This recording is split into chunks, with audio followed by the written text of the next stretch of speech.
All right, what's going on, everybody? Welcome to another episode of the Running Jeff Nippard's Powerbuilding series. Wow, what a busy day for me. Basically, I have been cramming for the last, maybe 18 hours, 20 hours for an exam that I just finished taking. And I also edited a video. It's gone up right now. So, been a pretty productive day, I guess, if you want to say it. The fact that I had to cram in the first place is, that is what it is. But had a pretty productive day. Gonna reward myself by going to the gym early, but it's still 4 o'clock in the afternoon, so it could be still kind of crowded.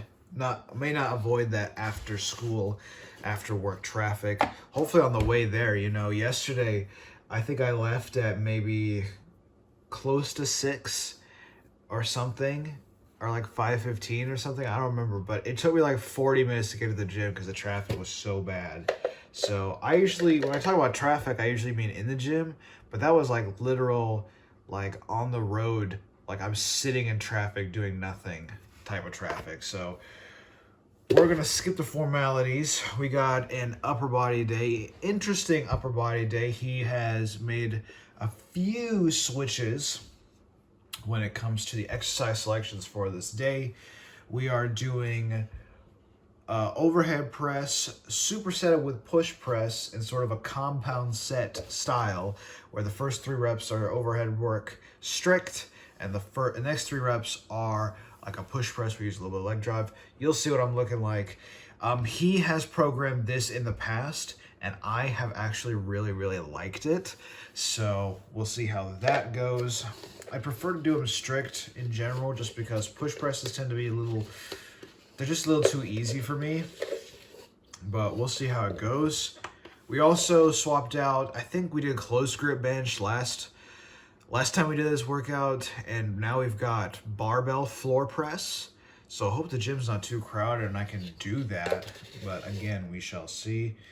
Then there's some other like small exercises that we swapped out. We are taking today my favorite pre-workout so far. I mention that every time, but it is my favorite. Sonic Cherry Limeade. But we are down to so little that I had to grab the scale. I can't even get a full scoop anymore. And I'm going to be so sad because I know that we're reaching the end of this. That's all we got left, guys. That's a bottle kill. Like, next time I take this I'm killing the bottle. Just going to dump the whole thing into my whatever. Or maybe I'll do like that weird thing where they put the water in the tub and they get a straw. I have to see if we have straws. But, yeah. Gonna miss you, Sonic Cherry Limeade. Gonna miss you. Even after all this time, you still taste delicious. Alright guys, well, I'm not gonna make the same mistake I did the other day, where I drank my entire pre-workout before leaving, and then I had to sit in traffic. So I'm gonna go ahead, grab my bag, sip this on the way to the gym. We're gonna crush this upper body workout. And yeah, that's about it. What's going on, guys? Welcome to week 4, day 4, Jeff Nippard Power Building Program. Started off with our compound set, 3 reps of a strict overhead press into 3 reps of a push press. And yeah, not really much to say about this exercise. Pretty smooth overall. This is 80% of my 1 rep max, which is 155 pounds on the bar there. And yeah, I'm a pretty good presser. I attribute most of it to my fatness as well as my kind of short-ish arms. So hoping to hit a 200-pound overhead press at the end of this program. I might try to DM Jeff again just to see if I can test my overhead press, and if I was going to, what day should I do it, what's the protocol on that. But I probably won't do that for a while. I've already annoyed him enough, I'm sure. Besides, that's like 8 weeks away from now anyway. I guess not 8 weeks, like 6 or 5 weeks away from that. So whenever it gets closer to that time, I might shoot a message saying, hey, I want to test my OHP too. But yeah, Not much to say about this. Smooth. I don't do push presses often, but still not an issue for me at all. Going into some single arm lat pull downs, these were a little tough. There's 85 pounds on the stack in each arm. I'm using the cable machine that has just the one pulley. To my right is a cable machine that has two pulleys for individual arms, but the way they do the resistance on that makes it feel like it's evenly distributed between the two, so you're not really pulling a full stack unless you're pulling them both.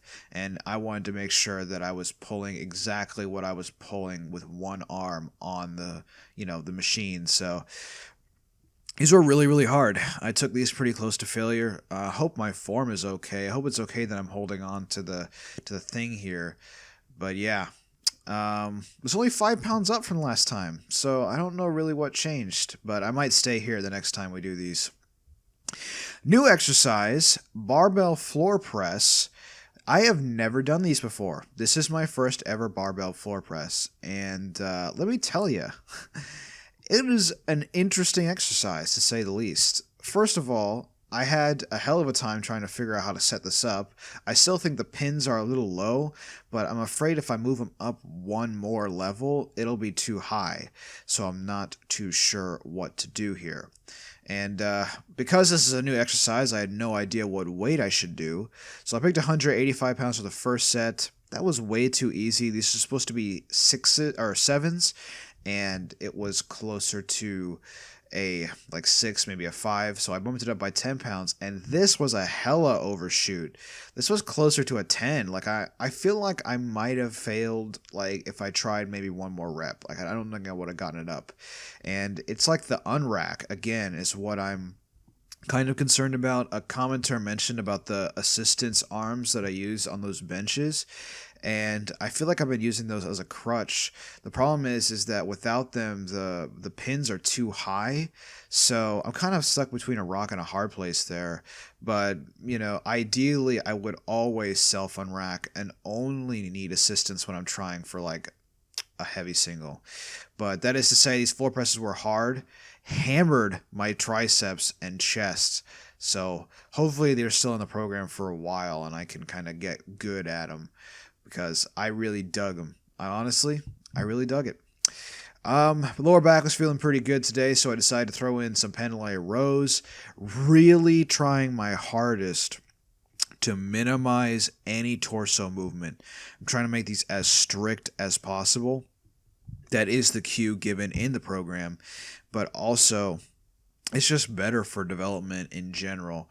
So that's why I'm only using 140 pounds. I think the most I ever done this exercise was 185, but my torso swing must have been just atrociously excessive.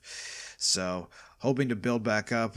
These were all supposed to be 7s, but I think these were also closer to 9 or 10s, which is kind of crazy because it's only 140 pounds. But yeah, also my hamstrings were hella sore after this. I was just getting a nice stretch on them. So good, looking forward to improving at that as well. 2 exercises back to back that I just need to get better at. That's just what we're here for.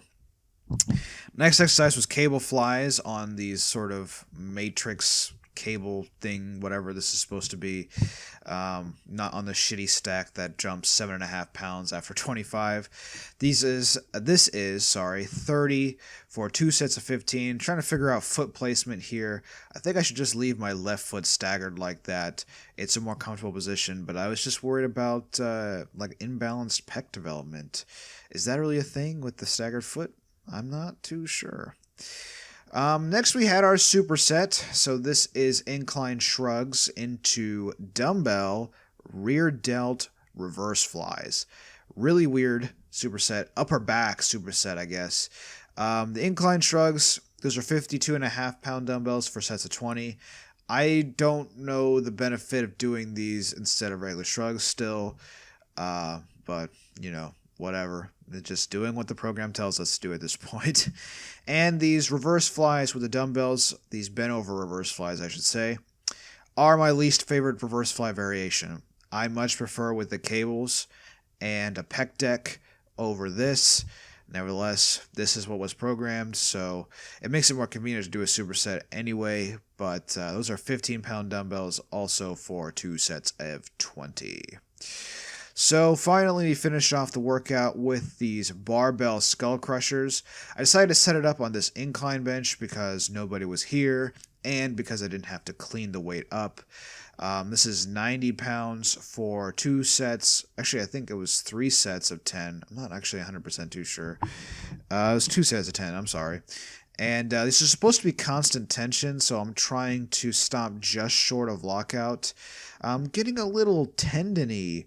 Later in the evening now, it's fine, like nothing was going on, but but during the set, for sure, I was feeling some sort of like golfer's elbow kind of flare up there, and was wondering if it was the constant tension, and or maybe it was just this placement in general. I usually prefer the easy bar for these, but he said barbell, so we're doing barbell.